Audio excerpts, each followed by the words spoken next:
There are lots of Americans who don't see themselves in your plans. For those who say these policies aren't for me, what do you say to them? Well, if you are hardworking, if you have... One could watch that and say, well, she didn't give a clear, direct answer. That's okay. Welcome to this week's Wacky Moments of Leftist Extremism. Ah, yes, the leftist media. They demand that Donald Trump answers their questions. Yet, we don't even know what are Donald Trump's policies. And when he takes their questions, then he answers them. Well, then they don't like his answers. Because what's crazy is that Donald Trump gets so much credit, and has for the last 9 years, of the fact that, people have access to him and he says what he thinks and he just lets it rip. The problem with that argument is that Trump's answers are often incoherent and full of exaggerations and lies. But if you're the Democrat presidential nominee, not answering softball economic questions from MSNBC leftist Stephanie Ruhle, well, that's different. One could watch that and say, well, she didn't give a clear, direct answer. That's okay, because we are not talking about clear or direct issues. It's always different if you're on the left. Like when it was revealed leftist New York Magazine correspondent Olivia Nuzzi was aggressively sending pictures of herself naked to Robert F. Kennedy Jr. Now, I agree it blurred ethical lines. I don't agree with what she did. I think she will acknowledge it and take responsibility. But I am... every time I see a headline that says Olivia Nuzzi scandal, no, RFK scandal, a former presidential candidate who's married for, I want to say, the third time, who engaged in this, who's now a top surrogate to the Republican nominee for president. Yeah. But it goes back to just this sexism that we fall into. The reality is this: people want to make money in this business. You put up a picture of Olivia, more people are clicking than if you put up a picture of this man. I think that men need to bear a little more responsibility in this. Yeah, men need to take a little more responsibility, unless it's creepy leftist Michael Eric Dyson sending Republican Congresswoman Nancy Mace unsolicited flirty text messages. So because we live in the crazy year of 2024, she then later accused you of sending her flirty text, which she entered into the congressional record. Can you clear this up for us, Professor? Absolutely. Well, first of all, it's great to be here with you wonderful women. Yes. The thing is that, let's look at a little background. I'm a preacher, so I know sin, my own and others, right? Nobody's perfect. Let's look at the politics. We're living in a toxic culture where there's a cancel culture gotcha. We're not trying to elevate, we're trying to eviscerate. So when it comes to Nancy Mace, you see I tried to be nice to the woman. Well, you can see why the View is laughing. It's always okay for a Democrat to do it. Say if a leftist gets support from Latino voters, that's obviously a good thing if you're in the media. But when Trump shows an increase in Latino support for his immigration policies? Explain how that apparent dichotomy exists. Look, I think, just as a bottom line, I think we should be alarmed at the idea that someone like Donald Trump in a state like Arizona is polling close to 40% with Latino voters. And part of that is because there is a small but growing group of Latino voters that are warming up to the idea of mass deportation. And just to be very brief, I think what Trumpism is betting on is this idea that there's a segment of Latinos that have become so Americanized and so assimilated, that they too can sort of tap into the nativism, and they too can tap into the otherizing and the sort of us versus them game. So Latinos in America have become Americanized, and that's bad. There's a segment of Latinos that have become so Americanized and so assimilated. Well, that just sounds awful. And there are some Latinos that do not want to be lumped with immigrants.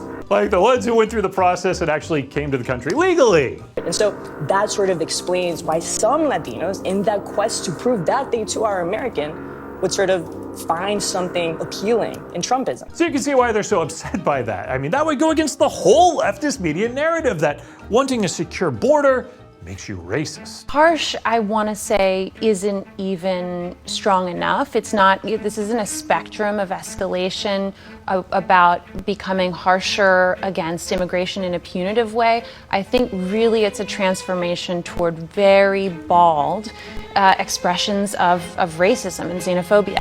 With that take, you think the media would have just loved the recently resurfaced 2018 Down with Deportation video. Down with deportation! Up with education! Down with deportation! But that video could hurt Harris, so the regime media decided it's best not to talk about it. Remain silent. Don't ask any questions about that. Instead, let's ask about, look, a shiny new book.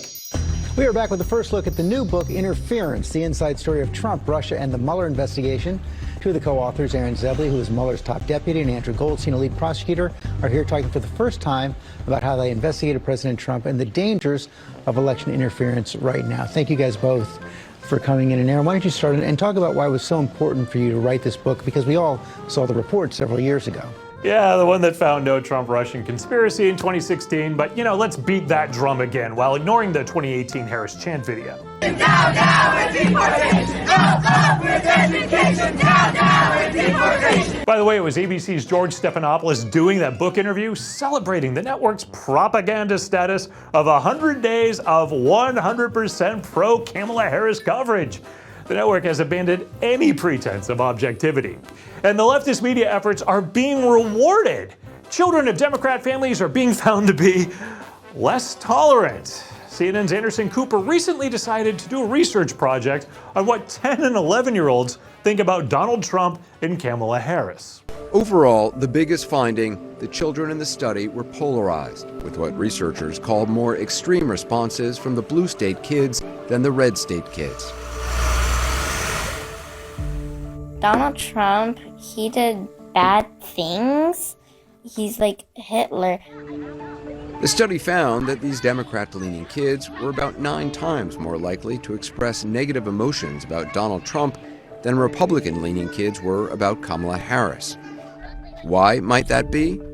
Could the reason possibly be that the leftist media creates TDS and encourages intolerant, hateful leftists? Oh no, it couldn't be that. So, do the red state kids hold as strong of attitudes? Well, not when we're talking about Kamala Harris. In part, that could be because they don't know that much about her. Well, maybe people would know more about Harris if she actually answered questions. One could watch that and say, well, she didn't give a clear, direct answer. That's okay. Yeah, forget questions. The media just likes to spread political hate. Would they be okay with you going over to somebody's house who is really supportive of President Trump? No. No? And why not? Because they know that he's not like black people, so they will not be happy to see me. Would your family let you go over to somebody's house who's really supportive of Donald Trump? No. No, they wouldn't? No. And why not? Because my mom and dad don't like Donald Trump at all. Not a single bit.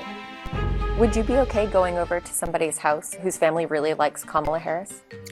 I think it'd be fine. It's just about the personality of the people. I'm Eric Shiner, asking you not to believe the media, but to spread tolerance, truth, and generosity. Head over to the MRC homepage, click on that donate button, visit MRC-TV for the latest in information, entertainment, and videos, and be sure to like, share, and subscribe to these videos on the social media platforms that let you see us. We'll return next week with another look at leftist media insanity.